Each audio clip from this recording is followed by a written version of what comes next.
సుబ్రహ్మణ్య ఆరాధనం చేసినా, షణ్ముఖుడికి ప్రదక్షిణం చేసినా, ఆయనకి నమస్కారం చేసినా జ్ఞానము, ఐశ్వర్యము, సంతానమునకు క్షేమము, ఆయువు, ఆరోగ్యము అన్నీ కలుగుతాయి. అంత శక్తివంతమైనటువంటి సర్గ ఈ షణ్ముఖోత్పత్తి సర్గ.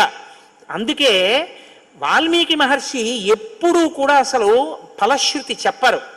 కానీ ఈ షణ్ముఖోత్పత్తి గురించి చెప్పిన తర్వాత, అందుకే షణ్ముఖుడికి ఉన్న గొప్పతనం ఏమిటో తెలుసా అండి?